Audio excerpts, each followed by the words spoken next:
Alþingi braut gegn stjórnarskrá í vor með samþykkt laga sem heimiluðu kjötafurðastöðvum að sameinast. Formaður atvinnuveganefndar segist ekki trúa öðru en að dómnum verði áfrýjað. Rússar segjast ætla að bregðast með viðeigandi hætti við ákvörðun Bandaríkjaforseta að leyfa Úkraínu að skjóta langdrægum flugskeytum á Rússland. Verkfall hófst í menntaskólanum í Reykjavík í dag. Kennaraverkfall er í 10 skólum. Nemendur í FSU eru á því að verkfallið þar hafi vakið litla athygli fram að þessu. Fjölmiðlafulltrúi Alþjóðaheilbrigðismálastofnunarinnar segir höfuðborg Líbanons skuggann af sjálfri sér. Einn af hverjum 5 íbúum landsins er á flótta. Hiti og ilmur af heitu vaxi fylla öll vit í plastiðjunni Bjargi á Akureyri. Þar er tími kertaljósa genginn í garð og allt kapp lagt á að steypa sem flest kerti fyrir jólin.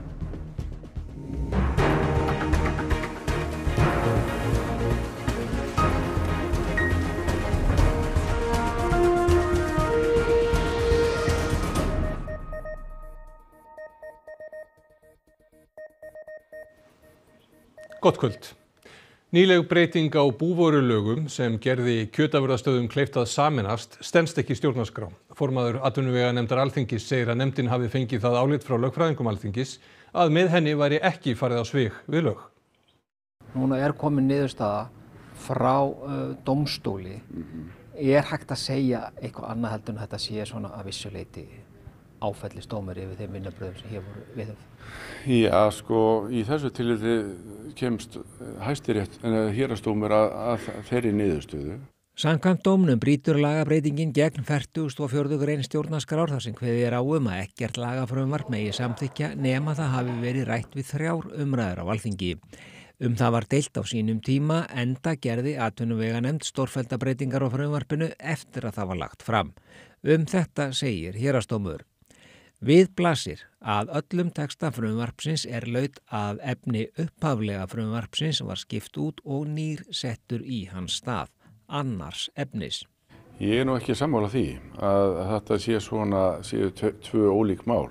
Þóran segir að breytingarnar á frumvarpinu hafi verið bornar undir lögfræðinga nefndarsviðs Alþingis. Og niðurstaða lögfræðinga nefndarsviðs var svo að við værum innan ramma og þar af leiðandi hélt málið áfram. En héraðsdómur er algerlega á öndverður máli. Já. Þóran Ingi segir að honum skiljist að þetta sé í fyrsta skipti sem mál frá Alþingi fái þessa niðurstöðu. Þannig að ég sé nú ekki annað heldur en að málsaðilar í þessu tilfelli samkeppniseftirliti hljóti þá að áfrýja til Hæstaréttar. Eftir að lögin voru samþykkt hefur Kaupfélag Skagfirðinga meðal annars keypt Kjarnafæði. Þóran Ingi var þar hluthafi en tók ekki boði að selja sinn hlut. Hann segist ekki vita hvað verði kaupin eða hvort þeir sem seldu þurfi að endurgreiða andvirðið. Forstjóri samkeppniseftirlitsins vildi ekki veita viðtal vegna málsins í dag, en boðar að eftirlitið muni á næstu dögum gera grein fyrir aðgerðum þess vegna dómsins.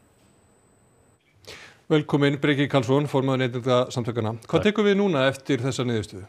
Já, náttúrulega lögin eða þessar breytingar eru ólög og taka þar af leiðandi ekki gildi eða gilda ekki og því hlýtur samkeppniseftirlitið að taka þetta til skoðunar eins og lög segja fyrir og samkvæmt þeim þá eru gilda strangar reglur svona sameiningar. Yfirlýst markmið þessara laga var að bæta hag neytenda og lækka vöruverð, matarverð. Hvað verður þau markmið? Já, við sáum það að þetta gerði þvert á móti, hækkaði mat og kjötverð til neytenda, þannig að þau náðu augljóslega ekki markmiðum sínum þessi ólög þannig að það verður að leita annarra leiða. Til dæmis mætti horfa til Noregs þar sem afurðastöðvar í eigu bænda sjálfra er heimilt að sameina krafta sína og undir verndarvæng samkeppnisyfirvalda. Þannig að þú myndir vilja bæta hag þeirra sem að neyta lambakjöts í þessu tilfelli með einhverjum slíkum leiðum? Algjörlega, og það er hægt að gera það á margvíslegan hátt, meðal annars með því að með þessum samkomulagi samráði, löglegu samráði afurðastöðva í eigu bænda, nú eða til dæmis að auka veg beint frá bílis eða eitthvað svolítið. Það er enginn sem vill að matvælaframleiðsla leggist af hér á landi og það er enginn sem vill að landið fari í eyði. Við verðum að keppa að því að bændur fái lifað af sínu starfi. En ekki líklegt að niðurstaðan verði svo að nýtt þing tekur þessi lög upp þegar það kemur saman eftir kosningar og bara staðfestir þá breytingu sem nú þegar búið að samþykkja en ógilda? Já, ég trúi nú ekki að Alþingi farið aftur í þessa sömu vegferð því að það má ekki, Héraðsdómur tók ekki afstöðu til laganna sjálfra. En ég veit að eftirlitsstofnun EFTA, ESA, er að skoða málið og þessi útfærsla á lögunum, þau samrýmast ekki þeim skuldbindingum sem við höfum gert hvað varðar EES-samninginn til dæmis. Takk fyrir komuna í Myndver, Breki Karlsson. Og það verður rætt nánar þetta mál í Silfrinu í kvöld klukkan 20:35. En þá að allt öðru. Rússar saka Bandaríkjaforseta að kasta olíu á eld átakana við Úkraínu með því að leyfa Úkraínu her að varpa langdrægum sprengjum á skotmörk í Rússlandi. Vladimir Putin hefur sagt að slíkt leyfi þýði að Rússar séu í raun í stríði við NATO. Joe Biden Bandaríkjaforseti veitti Úkraínu í gærkvöld leyfi til þess að beita flugskeytum sem hafa 300 kílómetra drægni á skotmörk í Rússlandi. Það ætti að létta álaginu af úkraínskum hermönnum á víglínunni. Dmitri Peskov, talsmaður Rússlandsstjórnar, sagði það greinilega vera markmið fráfarandi Bandaríkjaforseta að auka stigmögnun átakana. Vegfarendur í Moskvu reyndust helst hafa áhyggjur af afleiðingum viðbragða Rússa við ákvörðun Bidens. Вроде там Байден-то остался всего ничего. Да, но уже... Может разрешать что угодно. Это нужно еще ресурсы иметь и все остальное. Страха нет, разочарование. В чем? Разочарование в том, что не держат свое слово. Потому что раньше они все говорили, что... в общем, они все время обманывают. Говорят одно, делают другое. Я думаю, что не поздоровится в первую очередь Польше и Англии. Насчет Соединенных Штатов я не знаю, честно говоря, хотя сейчас и океан тоже не препятствует. Злость, противно, не хочется, чтобы так было. Зачем нам нужна такая... Это же, это распространится на весь мир, это же понятно, что ничего хорошего из этого не получится. Вообще все очень, конечно, неприятно, плохо. И хочется верить и надеяться, что все-таки как-то это не осуществится, скажем. Robert, nú stutt eftir af kjörtímabili Bidens. Hvers vegna tekur hann þessa ákvörðun núna? Já, það er eins og segir, það er bara 2 mánuðir þangað til Trump tekur við og það gæti verið ein ástæðan fyrir því hann gerir þetta núna. Af því að Trump hefur sagst ætla að stilla til friðar í Úkraínu, bara nánast leið og hann sest í forsetaembættið og þetta gæti verið leið Bidens til þess að svona setja þrýsting á hann fyrir það. Af því að Vesturveldin hafa haft áhyggjur af því að þeir hafa virst ágætisfélagar Trump og Putin og að Trump eigi eftir að verða við öllum bónum Putins að landamæri Rússlands dragist aðeins út og inn í Úkraínu við þessar samningaviðræður. Og svo er það annað að Bandaríkin og NATO voru búin að segja að þau ætlaðu að bregðast af hörku við herkvæðningu Norður-Kóreu til Rússlands og þetta gæti líka verið hluti af því. Já. Talsmaður Rússlands stjórnar hefur talað að þetta muni leiða til stigmögnunar átakana. Hefur eitthvað heyrst frá Putin varðandi þetta?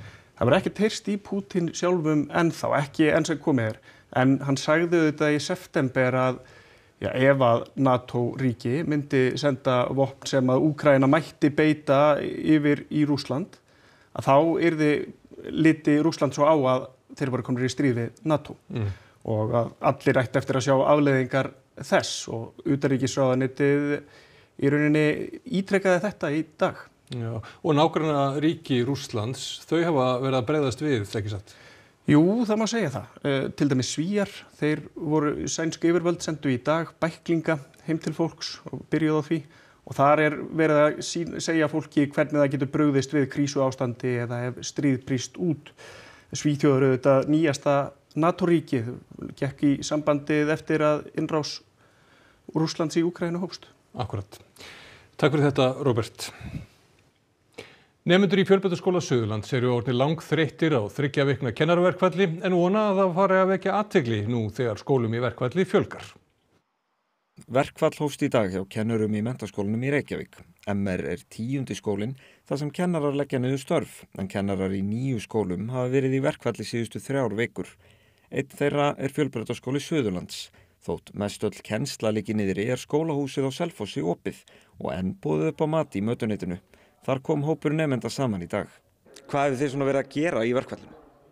Bara sofa langt út og bara spila körfubolta. Erfitt að halda rútínu? Já, svolítið erfitt sko. Það getur verið erfitt að halda sig við efnið í verkfalli. Bara vinna og lítið annað heldur það. Tæplega 1000 nemendur eru í Fjölbrautaskóla Suðurlands og þótt sumir verði sér út vinnu, segja krakkarnir að það sé ekki auðvelt fyrir alla. Þá sé dálítið að nemendur flosni upp úr námi. Já, ég þekki nokkra aðila sem hafa hætt í námi, einmitt út af verkfallinu. Ég svo sannarlega að vona, það fundur á morgun og ég svo sannarlega að vona að það sé eitthvað að fara að gerast í þessu máli. Við þurfum öll á því að halda held ég. Flestir eru sammála að verkfallið hafi ekki hlotið næga athygli. Mér hefur fundist að það hefði alveg mátt vera aðeins meiri athygli á verkfallinu. Og undir það taka nemendur. Þetta byrjaði að fá eitthvað smá athygli í fréttunum þegar MR fór í þetta og ekkert okkur. Það svona fyrst núna í þessari viku aðeins meir umfjöllun eftir að MR að detta inn en í rauninni ná þau eiginlega næstu að klára önnina en annað en við. Mér finnst þetta ekki búið að vera að skapa nógu mikla umfjöllun í samfélaginu og sem bara því þetta gerir ekki neitt að senda einhvern neitt skóla út á landi í verkfall, skiljum við. Það gerir þetta almennilega, senda alla í verkfall ef við ætla að gera þetta. Alþingi hefur gengið frá nauðsynlegum lagabreytingum svo hægt verður að ráðast í framkvæmdir við nýja Ölfusárbrú. Sigurður Ingi Jóhannsson, fjármálaráðherra, tekur fyrstu skóflustunguna á miðvikudag. Gangi áætlanir eftir verður umferð hleypt á brúna í lok árs 2027 eða í byrjun árs 2028. Samkvæmt lagabreytingunni verður fjármála- og efnahagsráðherra í samvinnu við innviða að klára fjárlögin enda þurfa þau hafa tekið gildi 1. janúar. En auk þeirra voru meðal annars samþykkt lög ráðstafanir vegna Grindavíkur og gjöld á nikótín og skemmtiferðaskip. Þannig að við í raun og veru tókum þá ákvörðun eftir þingrofið að einbeita okkur að þeim málum sem ekki væri með neinum hætti hægt að geyma fram yfir kosningar. En ekki viðbúið að vera fyrsta verkefni ríkisstjórnar að leggja fram fjáraukalög? Jú, það getur komið til þess. Já, hvaða áhrif hefur það haft á þingstörfin að forsætisráðherra ákvað að slíta ríkisstjórnarsamstarfi núna 13. október og þá raunir þingrof? Já, þá auðvitað gerist það að við förum í annan gír bara þegar í kjölfar þeirrar ákvörðunar að þá þurftum við að fara að sortera út hvað væri nauðsynlegt að klára. Birgir hefur setið á þingi í 21 ár en ákvað að gefa ekki kost á sér í komandi kosningum og nú komið að leiðarlokum. Það hefur verið erfiðir kaflar og það hefur verið góðir kaflar. Ráðherra heimilt að undirgangast skuldbindingar fyrir ríkissjóð vegna útboðs á brúnni og tengdum vegum á hringvegi. Áætlaður heildarkostnaður tæpir 18 milljarðar króna og gjaldtöku ætlað að standa undir að minnstakosti helmingi þess kostnaðar. Fjárlögin voru afgreidd á Alþingi í dag á síðasta degi þings 69 dögum eftir þingsetningu. Fráfarandi forseti Alþingis segir að forgangsröðun hafi einkennt þingstörf síðan tilkynnt var stjórnarslit.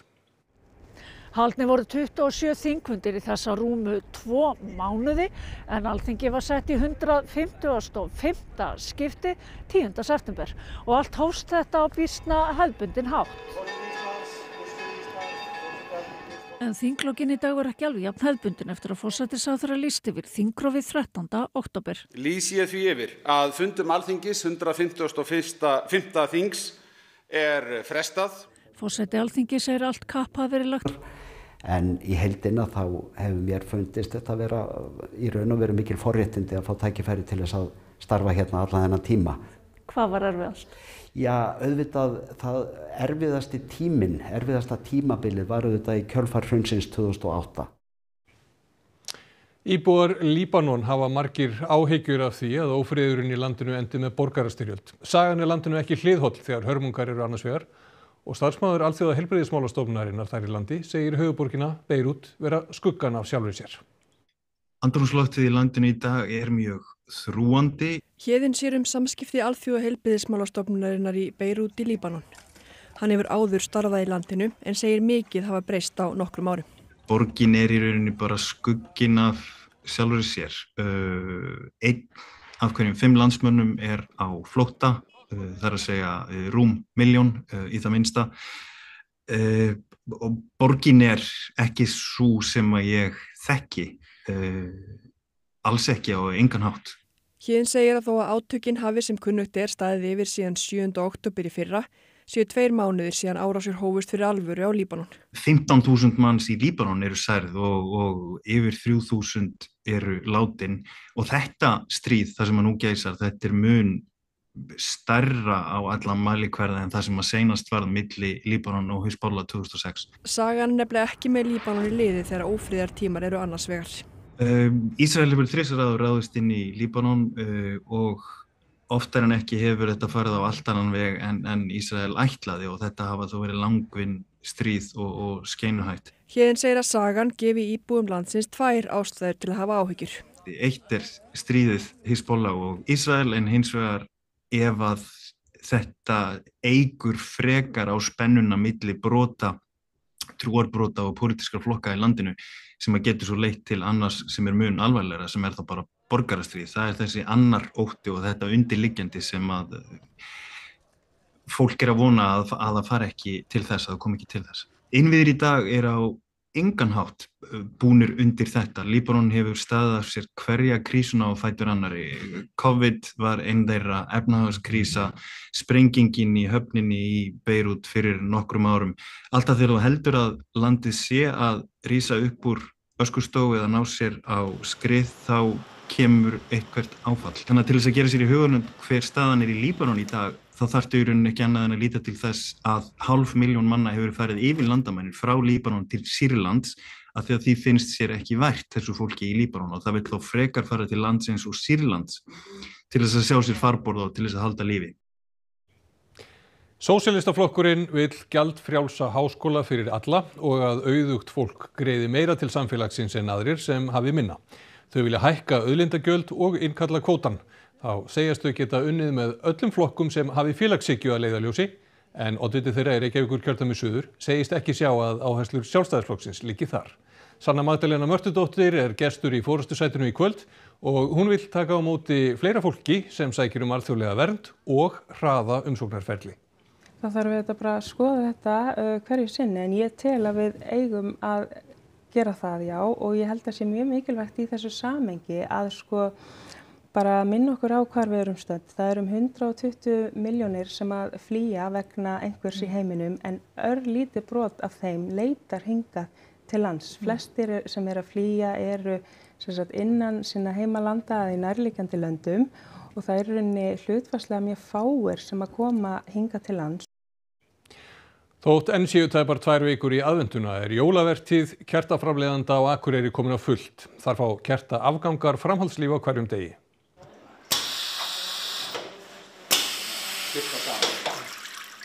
Hiti og ilmur af heitu vaxi fylla öll vit þegar gengið inn á kertavestaði plastiðunar Bjargs Iðjulundar á Akureyri, enda tími kertaljósa gengin í garð. Þar stendur Þorsteinn Magnússon vaktina við að steypa kerti úr endurunum efniviði. Þetta bara kertaf sem kemur frá Danmörku. Þetta úrgangur frá olíuhreinsunarstöðvunum sem kemur þegar að vera búið til bensín og dísilolíu. Verkið vandasamt, gæta þarf að réttu hitastigi í rýminu og passa að kertin verði nægilega þétt. Þegar þau eru klár tekur Elma við þeim og litar þau fallega rauð sem hún segir að komi sér alltaf í jólaskap. Ég set þetta onni 2 sinnum. Svo legg ég þetta varlega hérna á. Plastiðjan Bjarg starfsþjálfunarstaður sem veitir viðkvæmum hópum hlutverk. Þangað kemur fólk og vinnur hluthárdegi við ýmiss konar framleiðslu, svo sem á raflagnaefni, kertum, búfjármerkjum, mjólkursíum og fjölmörgu öðru og vinnan mikilvægur hluti af deginum. Fyrir suma þetta bara hálfgerð félagsmiðstöð að koma hingað í vinnu og hitta vinnina og svona. Þannig að þetta svona mikilvæg partur af þeirra hlutverki líka, að koma hingað. Þó margskonar varningu sé framleiddur á verkstæðinu á jólavertíðin hug og hjörtu starfsmanna þessar mundir. Mikið að vera og mikið fjör í húsinu og fólk finnur það og skynjar að það sé nóg að gera og allir hjálpast að og róa eina átt að afhenda þannig að allir fái kertin sín fyrir jólin, sko.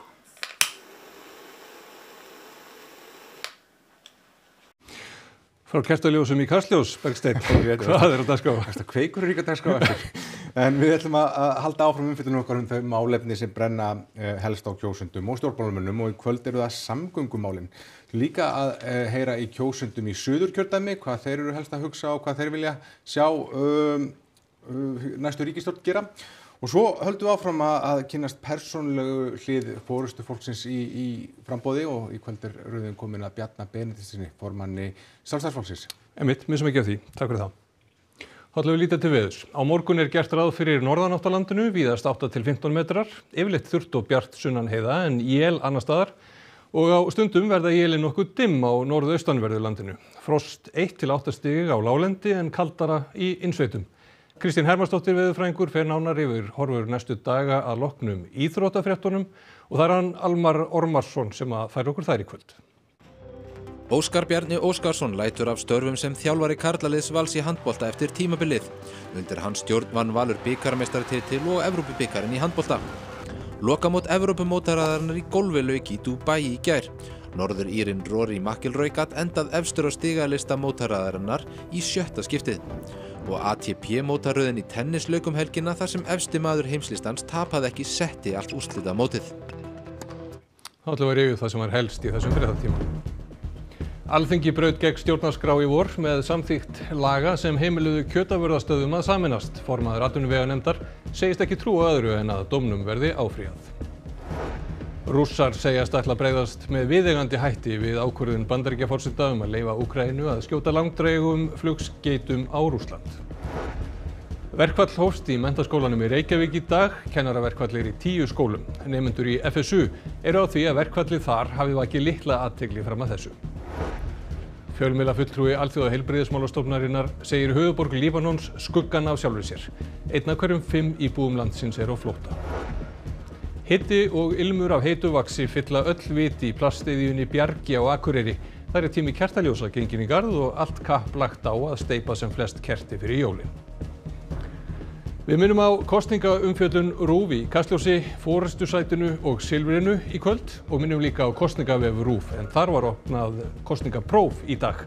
Slóðin ruv.is/kosningar. En þessu lokið hjá okkur í kvöld. Verið sæl.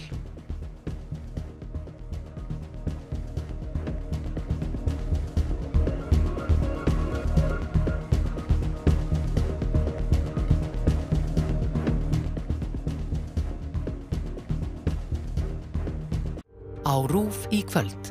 Alþingiskosningar 2024 forystusætið. Formenn stjórnmálaflokkana sitja fyrir svörum störf sín og stefnumál. Silfrið. Bein útsending þar sem atburðir liðinna viku og pólitískt landslag krufið.